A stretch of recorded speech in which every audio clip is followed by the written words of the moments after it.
आम्ही पाहत आहोत जे महाकाय उत्पत्तीच्या पुस्तकामध्ये सांगितलं त्याच्या संबंधानं आम्ही अभ्यास केला की ते लुसिफर, ज्याला असं म्हटलं देवपुत्र मानव कन्येपाशी गेले आणि त्यांनी महाकाय जन्माला घातले.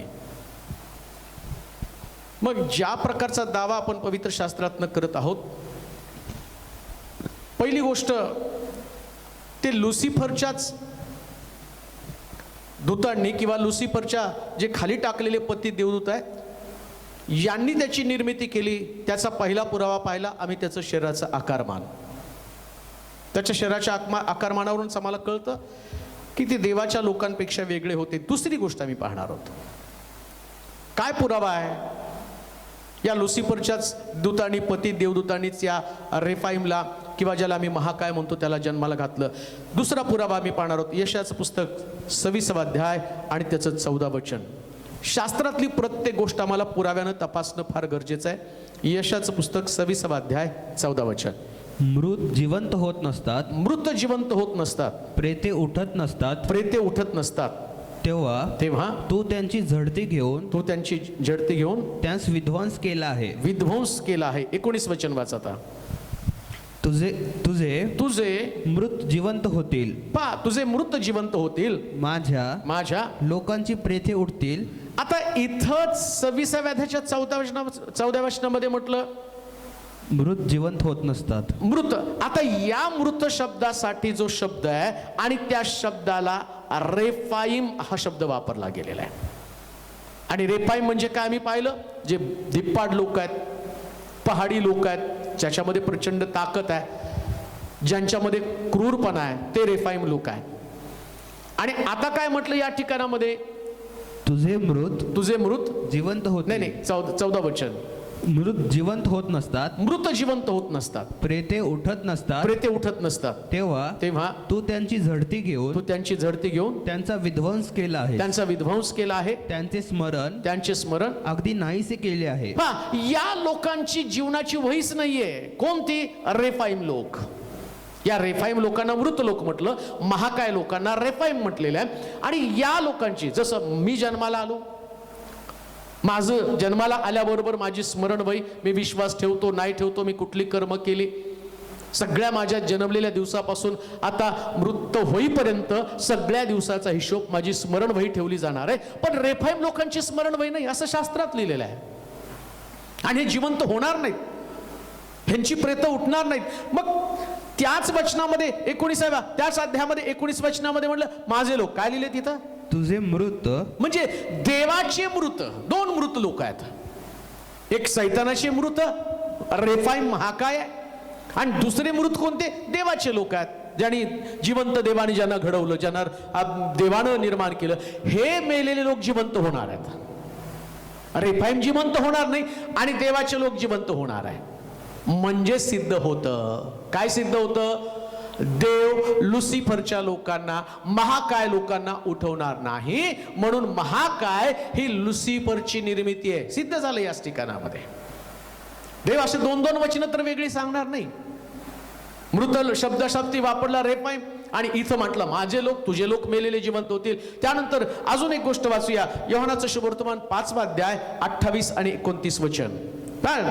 योहानाचं शुभवर्तमान 5वा अध्याय 28 आणि 29 वचन. याविषयी आश्चर्य करू नका, कारण कबरेतील सर्व माणसे, आता कबरेतली सगळी माणसं त्याची वाणी ऐकतील आणि ज्यांनी सत्कर्म केली ते जीवनाच्या पुनरुत्थानासाठी व ज्यांनी दुष्कर्म केली ते न्यायाच्या पुनरुत्थानासाठी बाहेर येतील. म्हणजे देवाची निर्मिती आणि सैतानाच्या निर्मितीमधला फरक सांगितला गेलेला आहे. सैतानानं निर्मिती करताना देवाच्या निर्मितीला आव्हान म्हणून त्याने महाकाय जन्माला घातले. कुणाच्या द्वारे? 1/3 देवदूत जे स्वर्गातनं खाली टाकले. उत्पत्ती 6व्या अध्यायामध्ये सांगितलं देवपुत्र मानव कन्यांपाशी गेले आणि महाकाय जन्माला आले. हे महाकाय निर्माण करत असताना देव पुनरुत्थानाचं सामर्थ्य कोणामध्ये? येशूमध्ये आहे. मग पुनरुत्थित कोण होणार आहे?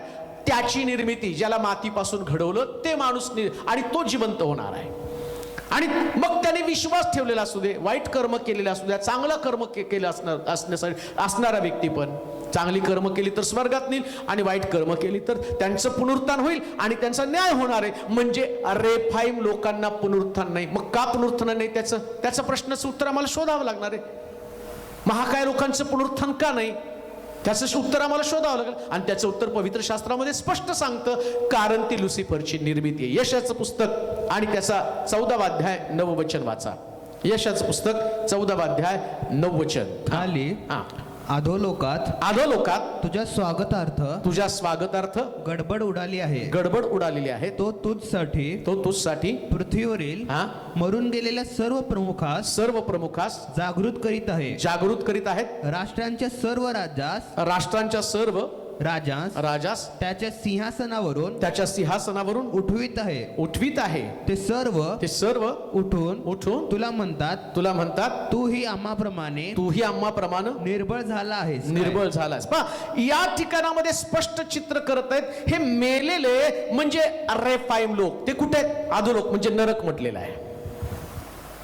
आणि हे नरकाचं चित्र वर्णन करत असताना या नरकामध्ये हे जे राजे, कोणते राजे? रेफाईमचे राजे, गोग राजास आम्ही पाहिला, मागोगचा राजा त्याच्या संबंधाने आम्ही पाहिलं. हे सगळे राजे तिथं गडबड. कधी? प्रभू येशू ख्रिस्त अधोलोकामध्ये उतरल्यावर त्यांना तिथं कायमस्वरूपी ठेवलेलं आहे. ते तू पण आमच्यासारखा निर्बल झाला का? निर्बल झाला नाही. मला वाटतं एक वचन आम्ही जर वाचलं ना मग तुम्हाला ते समजेल. फार सुंदर आहे पवित्र शास्त्रामध्ये एक एक गोष्ट, आणि ती गोष्ट आम्ही अभ्यासली ना मग आम्हाला कळतं. पहिले पेत्र त्याचा 3रा अध्याय 19 आणि 20 वचन याला पुरावा म्हणून. पहिले पेत्र 3रा अध्याय 19 आणि 20 वचन. पेत्राचं पहिलं पत्र. इथं अधोलोकामध्ये तो उतरला आणि आम्ही पाहतो की ते रेफाईमला मृतांमध्ये पुनरुत्थान नाही आणि प्रभू येशू ख्रिस्त अधोलोकामध्ये उतरला. याच्या संबंधानं पहिले पेत्र 3रा अध्याय 19 आणि 20 वचन काय लिहिले त्या ठिकाणामध्ये वाचूया आपण.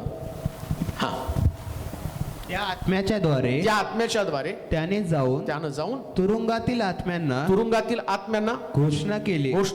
हे आत्मे म्हणजे पूर्वी नोहाच्या दिवसात तारू तयार होत असता देव सहन करीत वाट पाहत होता. त्यावेळी ज्यांनी त्याची आज्ञा अवमानली तेच ते होत. त्या तारवात केवळ 8 जण पाण्यातून वाचविण्यात आले. कोणत्या आत्म्यांनी अवाज्ञा मानली? कोणते आत्मे? आता देवदूतांना पण आत्मेच म्हटलंय. स्तोत्रात मध्ये जर तुम्ही वाचलं स्तोत्र 104 आणि 4 मध्ये जर बघितलं तर देवदूतांना पण आत्मे म्हटलेलं आहे. मग हे आत्मे त्यांनी अवाज्ञा मांडली, त्यांनी शुभवर्तमान ऐकलं नाही, सुवार्ता ऐकली नाही.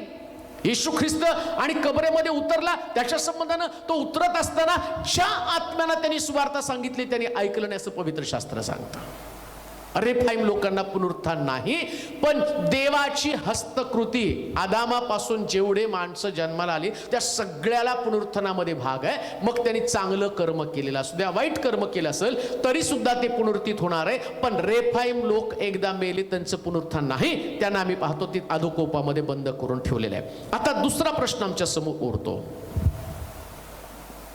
जर समजा असं गृहीत धरलं, आता 2 तत्व असं पण आंधळेपणानं विश्वास ठेवून उपयोग नाही. जर तर पण पाहायला पाहिजे, जसं भूमिकेमध्ये प्रमेय असतं जर आणि तर. आता पुष्कळ ख्रिस्तानं स्वीकारलेल्या पुरुषांनी जर इतर स्त्रियांशी लग्न केलं, प्रश्न उपस्थित कोणता झाला? महाकाय जन्माला आले कोणामुळं? आता आम्ही विचार मांडला की देवपुत्रानं, त्याच्यातला आम्ही पण दुसऱ्या मुद्द्यामध्ये ते आम्हाला समजलं की त्यांना पुनरुत्थान नाही. आता तिसरा मुद्दा, समजा असं गृहीत धरू, हे शक्यच नाही, कसे काय आत्मे जन्माला घालतील? ते पुढे आम्ही पाहत राहणार आहोत. अजून पुढच्या वचनामध्ये ते तुम्हाला आणखीन जास्त सिद्ध होईल. समजा या पृथ्वी तलावर काही पुरुष ज्यांनी ख्रिस्ताला स्वीकारलं आणि त्यांनी इतर स्त्रियांशी लग्न केलं की ज्या ख्रिस्तावरती विश्वास ठेवत नाही किंवा अनकन्व्हर्टेड आहेत किंवा नॉन बिलिव्हर्स लोक आहेत, आणि त्यांच्या बरोबर जर त्यांनी लग्न केलं मग कदाचित असे महाकाय जन्माला आले असतील, पण असला कोणताच पुरावा पवित्र शास्त्रामध्ये सापडत नाही की ज्यांनी या अनबिलिव्हर्स लोकांबरोबर लग्न केलं आणि मग त्यांना महाकाय जन्माला आले. म्हणजे हा पण नियम त्या ठिकाणामध्ये सिद्ध होत नाही. आता चौथा मुद्दा आम्ही पाहणार आहोत. एक नियम, जीवशास्त्राचा एक नियम आहे. माकड माकडला जन्माला घालतं, हत्ती हत्तीच्याच पिल्लाला जन्म घालतो, हत्ती कधी मुंगीला जन्म घालत नाही. प्रत्येक जीव आपल्यासारख्या जीवाची निर्मिती करतो, हा सृष्टीचा नियम आहे.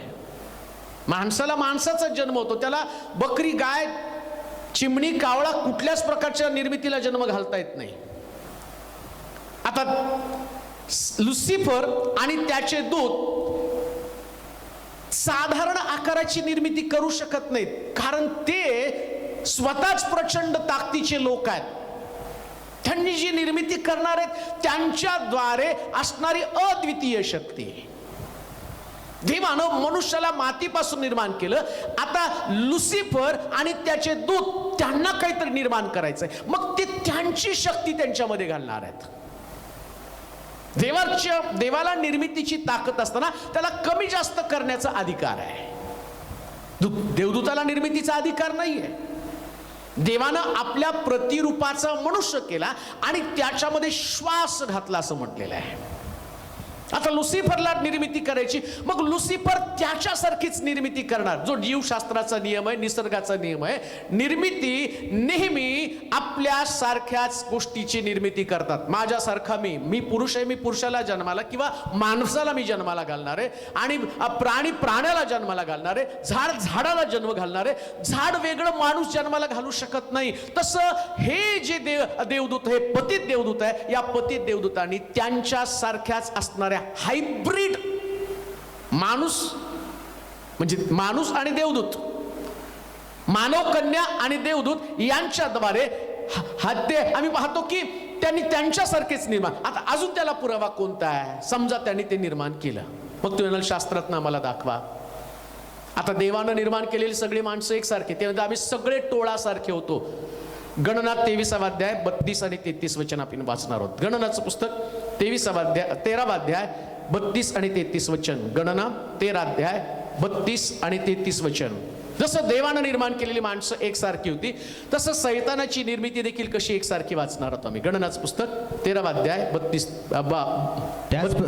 त्याचप्रमाणे जो देश हेरून ते आले होते त्याविषयी इस्रायल लोकांना त्यांनी अनिष्ट बातमी दिली. ते म्हणाले जो देश हेरण्यासाठी आम्ही गेलो होतो तो तेथील रहिवाशांना ग्रासून टाकणार आहे. तेथे आम्ही पाहिले की सर्व लोक मोठे धिप्पाड होते.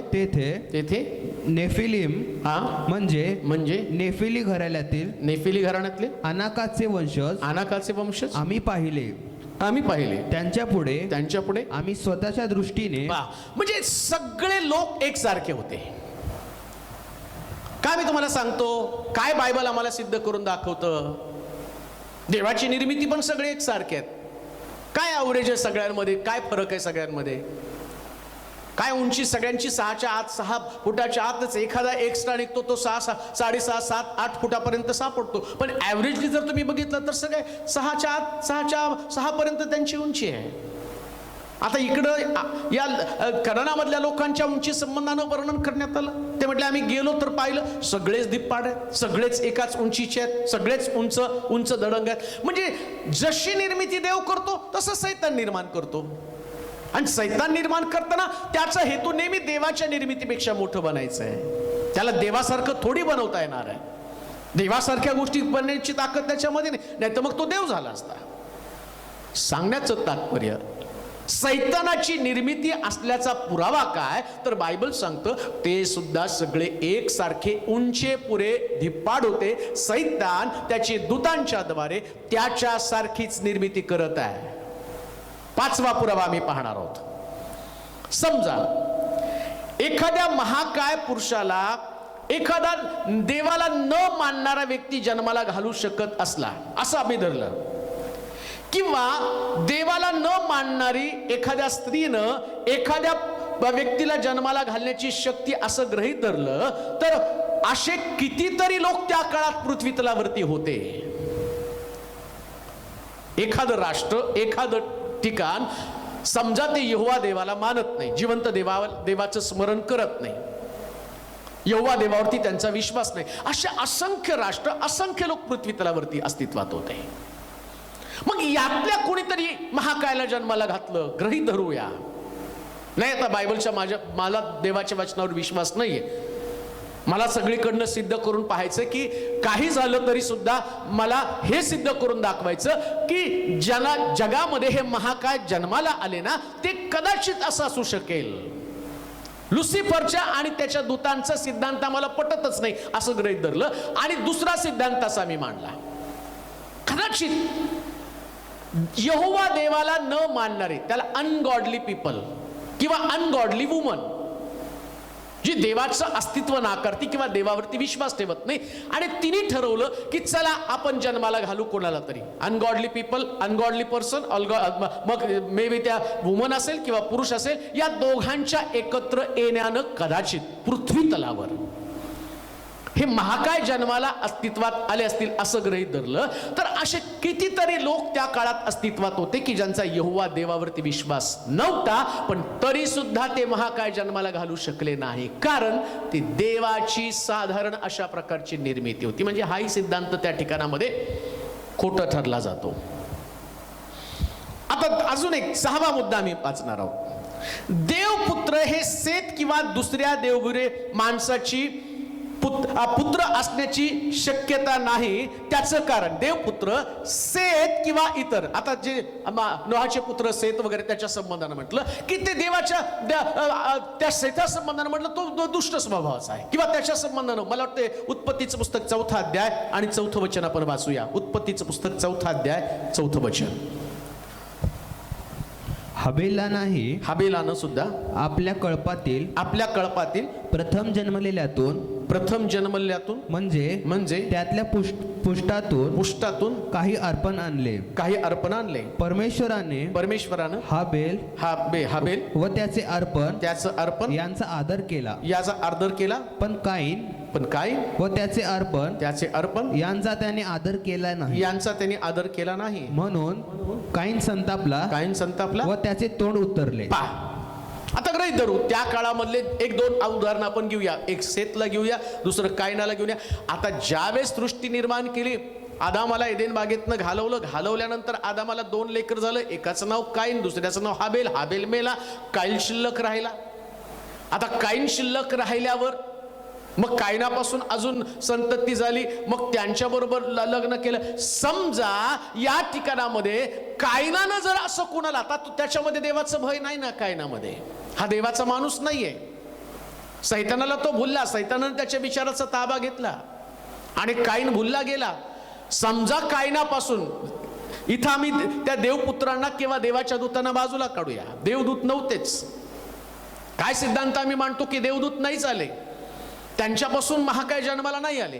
मग माणसाला किंवा मनुष्यानं आणि पृथ्वी तलावरच्या स्त्रीला जाणलं आणि तिच्यापासून महाकाय जन्माला आले, हा सिद्धांत आपण गृहीत धरू. कदाचित असं असेल, मग त्याला पुरावा तर द्यावा लागेल ना.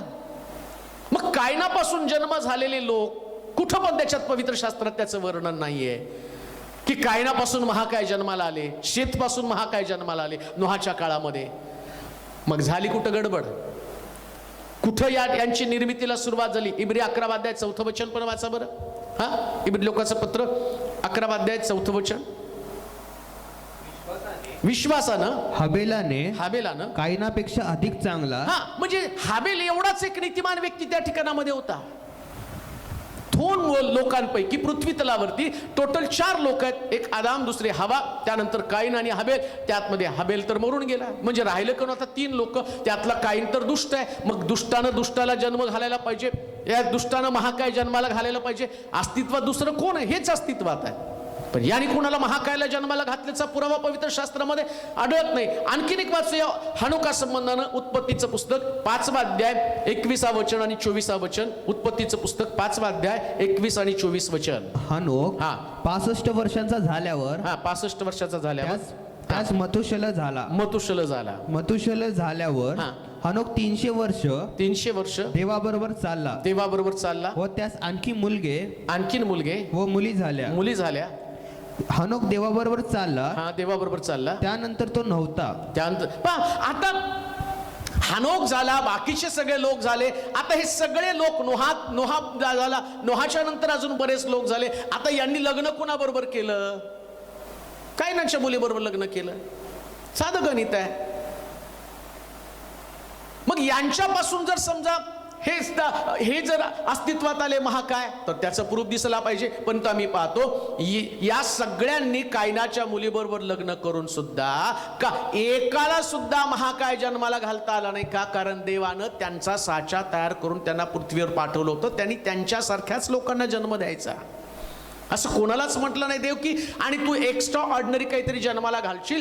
प्रभूनं त्यांच्यामध्ये त्याच पद्धतीचा साचा तयार केला होता आणि त्यांनी तशाच पद्धतीचं जीव जन्माला घातला. कारण सृष्टीच्या नियमाचं ते तंतोतंत पालन करणारे लोक होते. म्हणजे हाही सिद्धांत आमच्या त्या ठिकाणामध्ये कुठल्याही परिस्थितीमध्ये आणि तो लागू करण होत नाही. हनोकाला मथुशल झाला. मग तो महाकाय होता का हा प्रश्न येतो.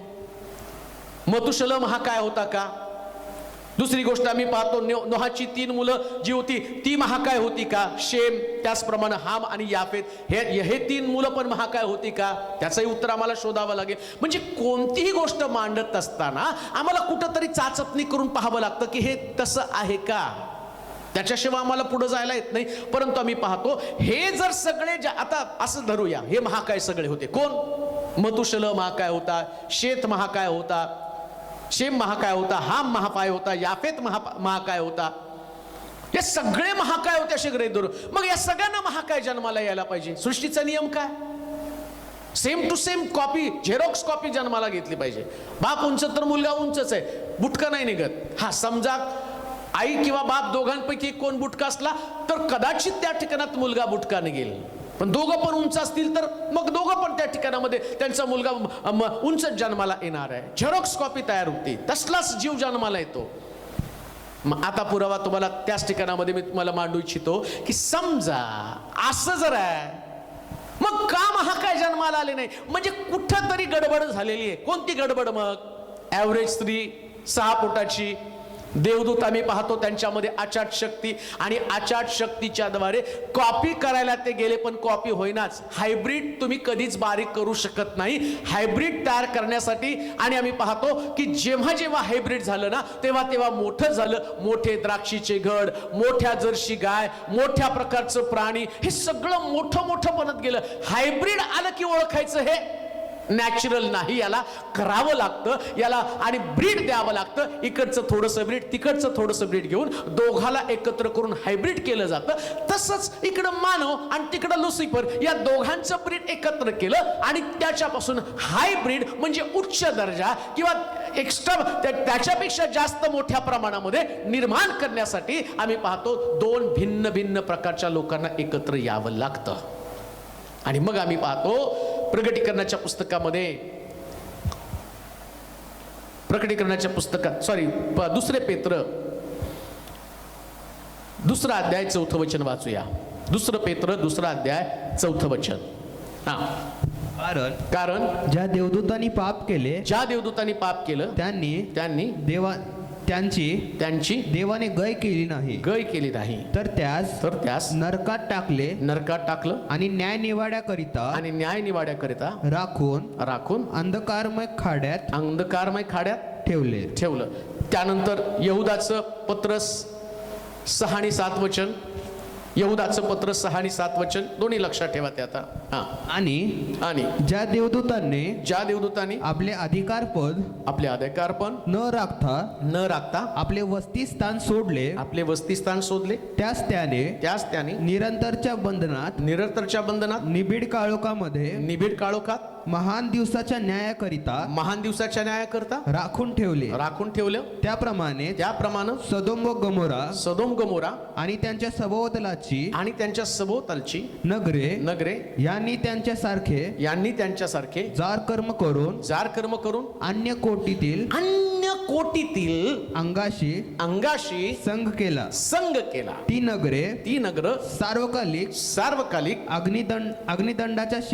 अग्निदंडाच्या शिक्षेस पावलेली अशी एकीकडे उदाहरणा दाखल पुढे ठेवली आहे. आता सगळं स्पष्ट चित्र तुमच्या समोर होणार आहे. एक सिद्धांत आम्ही मांडले. त्या सिद्धांतामध्ये आम्ही बघितलं की नाही, कदाचित अनगॉडली लोक असतील, देवाला न मानणारे लोक असतील, देवानं दंड म्हणून त्यांना वेगळं केलं, त्यांनी तसली ती लेकरं जन्माला घातली. तसं तर कुठंच आम्हाला दिसत नाही. आता प्रश्न राहिला, 1/3 देवदूत, मला वाटतं त्याच्या आधी प्रगटीकरणाचं पुस्तक, त्याचा 12 अध्याय 7 वचन वाच बरं. प्रगटीकरणाचं पुस्तक 12 अध्याय 7 वचन. प्रगटीकरण 12 अध्याय 7 वचन. हे वाचल्याशिवाय तर तुमच्या लक्षात येणार नाही नेमकं काय. हा मग स्वर्गात युद्ध सुरू झालं. मिखाएल व त्याचे देवदूत अजगराबरोबर युद्ध करण्यास निघाले आणि त्यांच्या बरोबर अजगर व त्याचे दूत लढले तरी त्याचे काही चालले नाही. आणि स्वर्गात त्यांचे ठिकाणी उरले नाही. मग तो मोठा अजगर खाली टाकण्यात आला. म्हणजे सर्व जगाला थकविणारा जो दियाबल व सैतान म्हटलेला आहे तो जुनाट साप खाली पृथ्वीवर टाकण्यात आला. पहा, आता थोडस तुमचं लक्ष उत्पत्तीचं पुस्तक, प्रगटीकरण, त्यानंतर पेत्राचं पत्र, यहुदाचं पत्र, या सगळ्याचं मिक्सर जे आहे तुमच्या ते मिश्रण लक्षात येईल ना, त्यास तुम्हाला समजेल की हे जे असणारे महाकाय हे अस्तित्वात का आले, त्याचं कारण काय, सैतानाची योजना काय आणि देवानं कशा पद्धतीने त्याच्या योजनेला प्रतिबंध केला. आता पहिली गोष्ट, प्रगटीकरणाच्या पुस्तकाच्या 12व्या अध्यायाच्या 7 पासून 12 पर्यंतच्या वचनामध्ये आम्ही पाहतो, स्वर्गामध्ये मोठा गोंधळ झाला. काय गोंधळ होता? सैतानानं स्वर्गामध्ये देवाच्या सिंहासनावरती हल्ला केला. देव तो देव आहे, त्याला विजयी होऊ देणार नव्हता. देवाने त्याला उचललं, त्याच्या देवदूतांना उचललं आणि खाली टाकलं. 1/3 देवदूत खाली आले. मग देवाला एक गोष्ट माहिती होती, यानं स्वर्गामध्ये गडबड करायचं सोडलं नाही. स्वर्गात पण त्यानं गडबड केली. पृथ्वी तलावर त्याला टाकल्यावर हा शांत बसेल हे शक्यच नाहीये. एदेन बाग तयार करण्याच्या अगोदर, त्याचप्रमाणे आम्ही पाहतो की मानव तयार करण्याच्या अगोदर स्वर्गामध्ये झालेला गडबड गोंधळ, या गडबड गोंधळामध्ये देवानं या लुसिफरला खाली टाकलं आणि खाली टाकल्यावर त्यानं मानव तयार केला आणि आम्ही पाहतो एदेन बाग तयार केली. आणि एदेन बाग तयार करत असतानाच आम्ही पाहतो देवाच्या डोक्यामध्ये त्याची कल्पना स्पष्ट होती. त्याला करेक्ट माहिती होतं सैतान पृथ्वी तलावर जाऊन काय करणार आहे. त्याला माहिती होतं सैतानाच्या डोक्यामध्ये प्लॅन काय चाललेले आहेत. त्याला माहिती होतं हा 1/3 देवदूत घेऊन पृथ्वी तलावर स्वस्त बसणार नाही. त्यानं मानव निर्माण केला. मानव निर्माण करत असताना या ठिकाणामध्ये या सैतानाचं प्लॅनिंग त्याला कळालं. मानव निर्माण करून बागेमध्ये ठेवल्याबरोबर सैतान तिथं गेला आणि आम्ही पाहतो त्यानं फळ दाखवलं आणि सगळे दुष्ट विचार त्या असणाऱ्या आदामाच्या डोक्यामध्ये, हवीच्या डोक्यामध्ये घातले आणि परमेश्वर त्या ठिकाणामध्ये जी गोष्ट बोलला तीच गोष्ट या सगळ्या कोड्याचं उलगड, त्याचा रहस्य आणि त्याच्या रहस्यावरचा पडदा या ठिकाणामध्ये निघतो. आणि तो पडदा अशा प्रकारे निघतो, हा लुसिफर ज्यावेळेस त्या स्त्रीला त्यानं फळ खायला घातलं, देवाची आज्ञा त्यांनी मोडली आणि सैतानाचा प्लॅनला तिथं सुरुवात झाली. काय सुरुवात झाली सैतानाच्या प्लॅनला? जसं देवानं आदाम हवा एक स्त्री पुरुष निर्माण केला ना, तशी माझी पण निर्मिती असणार आहे. तो देवाला त्याचा प्लॅन कळाला आणि मग परमेश्वर एदेन बागेमध्ये या लुसिफरला एक गोष्ट सांगतो, तुझी संतती आणि स्त्रीची संतती याच्यामध्ये मी वैर प्रस्थापित करेल. तुझी संतती. मग कुठली लुसिफरची संतती आहे? लुसिफर कोणाला जन्माला घातलेले आहे त्याने? अजून तर संतती नाहीच आहे त्याला. लुसिफरनं कोणाला जन्माला घातलंच नाही ना. पण देवाला त्याचा प्लॅन ठाऊक होता. काय प्लॅन? तुझी संतती आणि स्त्रीची संतती, म्हणजे जी माझी संतती ज्याला मी बनवलेलं आहे, आता तू पण तुझी संतती निर्माण करणार आहे आणि तुझी संतती आणि स्त्रीची संतती याच्यामध्ये मी वैर प्रस्थापित करेल. तू त्याची टाच फोडशील आणि तो तुझं काय फोडेल? उत्पत्तीच्या पुस्तकामध्ये वाचा 13वा अध्याय 15 वचन. उत्पत्तीचं पुस्तक 3रा अध्याय 15 वचन. उत्पत्तीचं पुस्तक 3रा अध्याय 15 वचन. आणि तू व स्त्री तुझी संतती व तिची संतती यामध्ये मी परस्पर वैर स्थापील. ती तुझे डोके फोडेल, तुझं डोकं फोडेल व तू तिची टाच फोडशील. वैर प्रस्थापित करताना तो काय म्हटला? जी तुझी संतती येणार आहे आणि त्या संततीचं डोकं फोडलं जाईल. सहज वाचतो मी उत्पत्तीचं पुस्तक, पण ते सिक्रेट नाही आम्हाला लक्षात येत. त्याला देवाला माहिती होतं त्याच्या संततीची हाईट जी आहे ना ती नेहमी उंच असणार आहे, यांच्यापर्यंत माझी संतती पोचणार नाही. पण त्याच्याकडं देवाकडं त्याचा प्लॅन होता. आणि जे उत्पत्तीच्या पुस्तकामध्ये त्यांनी भविष्यवाणी केली आणि ती भविष्यवाणी दाविदासमोर गल्ल्यात असताना 13 फुटी उंचीचा गल्ल्यात, आणि या गल्ल्याताला दाविदानं जसं देवानं सांगितलं वैर प्रस्थापित करेल आणि तू त्याची तू त्याचं कपाळ फोडशील, त्याचं डोकं फोडशील. दाविदानं बरोबर या गल्ल्याताला, या रेफाईमला, या महाकायला कुठं मारायचं, कसं मारायचं हे बरोबर त्या ठिकाणामध्ये जाहीर केलं. आणि आम्ही म्हणून पाहतो की त्या ठिकाणामध्ये दाविदाने गोटा घेतला आणि बरोबर त्या गल्ल्या त्याच्या डोक्यामध्ये मारला. का मारला? जन्माला कसे आले ते आम्ही वाचलं. पेत्राचं पत्र 2रा अध्याय 2 पेत्र 2रा अध्याय 4 वचन. यहुदाच्या पत्राच्या 6व्या अध्यायाच्या यहुदाचं पत्र 6 आणि 7 वचनामध्ये एकच अध्याय 6 आणि 7 वचनामध्ये म्हटलं देवदूतांनी अन्य कोटीच्या अंगाशी संग केला. वाच बरं 6 आणि 7 वचन. यहुदाचं पत्र 6 आणि 7 वचन.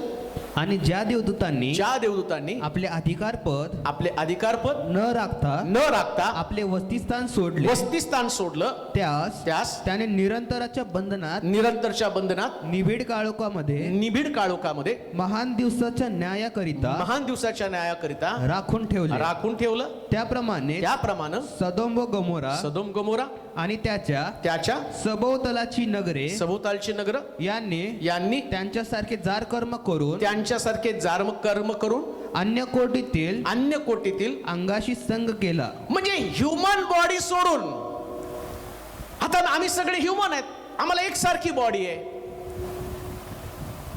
अन्य कोटी म्हणजे डिफरंट बॉडी, वेगळी बॉडी, वेगळं शरीर. मग सगळ्याला तर सारखं शरीर आहे. देवदूतांच्या संबंधाने त्यांची बॉडी वेगळी आहे. अन्य कोटीतील काय शब्द आहे? अन्य कोटीतील अंगाशी संग केला. अन्य कोटीला अंग म्हणजे डिफरंट बॉडी. त्यांनी काय केलं? अन्य कोटीतील अंगाशी म्हणजे देवदूतांनी आपलं स्थान सोडलं आणि स्त्रियांशी संग केला आणि त्याच्यापासून महाकाय जन्माला आले. आणि महाकायच्या जन्माचा अंत कसा होणार आहे तर तिथं पवित्र शास्त्रामध्ये सांगितलं स्त्रीची संतती तुझं डोकं फोडेल आणि तू त्याची टाच फोडशील. तुमच्या दोघांमध्ये वैर असणार आहे. आणि म्हणून आम्ही पाहतो या सगळ्यांना संपवण्यासाठी आम्ही देवानं जे अभिवचन दिलं आणि त्याच्याप्रमाणे या सगळ्यांचा नाश प्रभूनं केला. सैतानाबरोबर त्याच्या दूतांना खाली टाकलं आणि देवदूतांनी तिथं असं म्हटलं सदोम गोमोरातलं उदाहरण त्या ठिकाणामध्ये दिलेलं आहे. काय होतं सदोम गोमोरामध्ये? अन्य कोटीतल्या अंगाशी संग करण्याचा काय संबंध आहे? तिथं आहे सदोम गोमोरा. ज्यावेळेस या नगराचा नाश करण्याचं ठरवलं ना त्यावेळेस देवानं त्याचे देवदूत पाठवून अब्रामाला आज लोटाला जाग करण्यासाठी त्याचे देवदूत पाठवले. त्या ठिकाणच्या लोकांनी त्याला असं म्हटलं ते देवदूत बाहेर पाठवा, आम्हाला त्यांच्याशी व्यभिचार करायचा आहे, आम्हाला त्यांच्याशी संग करायचा आहे. तीच गोष्ट इथं सांगितलेली आहे. लोटाच्या घरामध्ये आलेले देवदूत शेवटी लोटाने आपली पोरगी टाकली. तुम्हाला जर जारकर्म करायचंय, बलात्कार करायचा तर यांच्या बरोबर करा. देवदूतांशी कसं काय तुम्ही अशा पद्धतीचा व्यवहार करू शकता? आणि तीच गोष्ट इथे यहुदाच्या पत्रामध्ये सांगितलं. त्याने अन्य कोटीच्या अंगाशी संग केला. त्यांना देवदूताशी सहवास ठेवायचा होता, देवदूताशी संगती करायची होती. म्हणजे परत महाकायची अजून निर्मिती करायची होती. जी निर्मिती सैतानानं केलं. सतत सैतानाच्या डोक्यामध्ये ते काय हेच विचार आहेत. ते पवित्र देवदूत होते, त्यांनी देवाची आज्ञा मोडलेली नव्हती, त्यांनी आपलं अधिकार स्थान सोडलं नव्हतं. पण लुसिफरनं या लोकांचा ताबा घेतला आणि देवदूतांशी व्यवहार करायला ते निघाले. म्हणून तसं म्हटलं जसं सदोम गोमोराच्या काळामध्ये घडलं तीच त्या ठिकाणामध्ये आधी घडलेली घटना कोणती? जी 6व्या अध्यायामध्ये उत्पत्तीच्या पुस्तकामध्ये म्हटलं यांनी मानवपुत्र देवपुत्र मानव कन्येपाशी गेले. या मानव कन्या म्हणजे देवानं निर्माण केलेल्या स्त्री पुरुष आहेत आणि देवदूत म्हणजे अन्य अंग आहे, अन्य कोटीचं अंग आहे आणि त्यांनी त्यांच्याशी व्यवहार केला आणि आम्ही पाहतो की महाकाय जन्माला आले. देवाची प्रिय लोक, पवित्र शास्त्रासारखं गौरवी पुस्तक कोणतं नाही. याच्यासारखं सिद्धांत, याच्यासारख्या चांगल्या घटना तुम्हाला कुठं सापडणार नाही. या सगळ्यातनं एक गोष्ट मात्र नक्कीच आणि चांगली कोणती असेल तर देव महान आहे. त्याच्यासमोर कोणी टिकाव धरू शकत नाही. तुम्ही आणि मी प्रत्येक जण त्याची हस्तकृती आहोत. आम्हाला शास्त्राकडे जायचंय, त्याच्यातला गहन अभ्यास करून स्वतःला तयार करायचा, आमचा देवावरचा विश्वास मजबूत करायचा आहे. जगातली कोणतीच गोष्ट जी अस्तित्वात आहे ती प्रत्येक गोष्ट देवाची निर्मिती आहे आणि देवाची निर्मिती टिकते. लुसिफरनं निर्माण केलेल्या प्रत्येक गोष्टी नष्ट होऊन जातात. किती ताकदवान असेल, किती प्रबळ असेल, परंतु एवढी मोठी प्रबळ गोष्ट देवानं नष्ट करून टाकली, त्यांना कायमस्वरूपी त्यानं त्या अग्नीच्या खोड्यामध्ये टाकलं. का मी तुम्हाला सांगतो, जाताना समारोप करेल. देवाला सोडून तुम्ही स्वतःचं किती मोठं विश्व निर्माण केलं. ज्या पद्धतीने देव तुम्हाला घडवत आहे त्या पद्धतीने घडवण्याच्या ऐवजी वेगळ्या स्वरूपामध्ये आपल्याला मोठं करण्याचा प्रयत्न कराल तर ती निर्मिती कधी टिकणार नाही, कधीच टिकणार नाही. प्रियानो, आध्यात्मिक जीवन जे प्रभूनं तुम्हाला दिलेलं आहे, मुठमुठ साठवा, ते टिकेल. कुभांडानं घेऊन लोकांना ठकवून आणि फसवून तुम्ही स्वतःचं विश्व निर्माण कराल. ज्या निर्मितीला लुसिफरनं सुरुवात केली, देवानं ती नष्ट करून टाकली. तुमचं पण अस्तित्व तसंच असणार आहे. किती चांगली गोष्ट आहे प्रभूला शरण जावं, त्याची निर्मिती म्हणून आम्ही वावरावं. का तर त्याचे आशीर्वाद आमच्या जीवनामध्ये सदैव राहावेत. प्रार्थना करू आपण.